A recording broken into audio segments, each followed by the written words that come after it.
Hey everybody, welcome to another episode of Widgets and Wonders with Ash. This is my show about great products from small companies. Companies where they might not be getting enough exposure, or you guys think that they deserve a look and sort of to get put in front of people. So today we're going to be looking at something called Mod Cubes. Now ModCube ran a successful crowdfund a bit back and released status markers, interchangeable and sort of customizable status markers for any miniature game. They're shaped like dice, but they come apart in a really ingenious way, and you can put any little sort of like fascia on each side of them that you want. So to kind of, it's better for me to show than explain that. Let's go to a closer look at them, and you guys can see what a mod cube is all about. I'll put one sort of together in front of you, and you can see some examples of what they have. All right, so here you can see a selection of mod cubes. We got various different effects. These right here, the yellow ones at the top, are some just generic status tokens. They give you a selection you can get of random sort of symbols. And looking at these, I think they'd be really good for things like Malifaux. So you'd have like a defensive token, slow, where's the other one? Fast, lots of different tokens that would be useful for Malifaux. You've got things like, what's the other one? Status, sort of like an exclamation point. So this could be used for like alert. We've got just sort of supernovas and suns and all kinds of kind of random things. Hold for holding an action in certain games. Anyway, if you want, you can go through and pick different symbols and customize your own mod cube. And the idea there is if you're either playing an indie game or if you're playing a game that isn't necessarily supported by a main line of tokens, you can come up with sort of a handy token set for yourself. The other tokens you can see here are a numeric set. This is a mod cube I'll actually assemble in front of you guys. And the rest of these are for either generic games or 40K. So these are wound markers, just 1 through 6 wounds, or damage markers, whatever you want them to be. I think these are going to be great for 40K, Age of Sigmar, or whatever. I actually wish I had more of them for Age of Sigmar, because you track a lot of wounds in that game. Same with Frostgrave. Super handy for Frostgrave, because everything can take multiples of damage.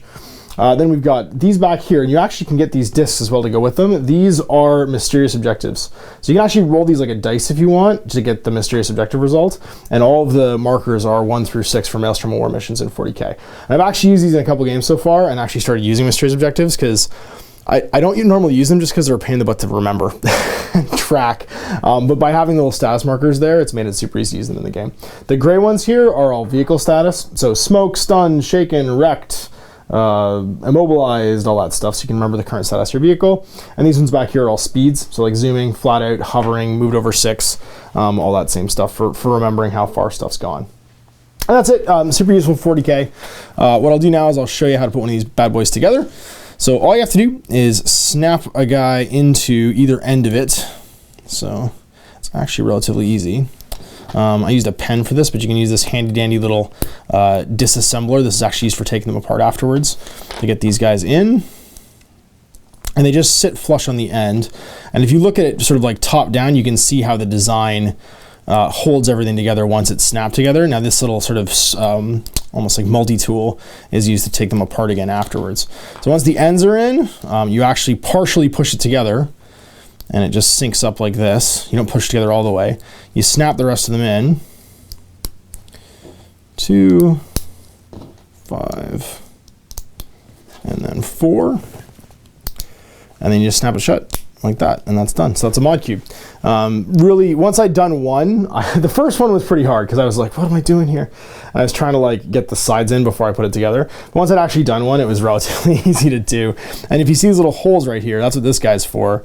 You actually will fit this guy into it. And I haven't done this before, so bear with me because I'm probably gonna cock this up because I'm bad at this. But the idea being that you fit these into this little, like the little divvy things, and then it just snaps apart afterwards.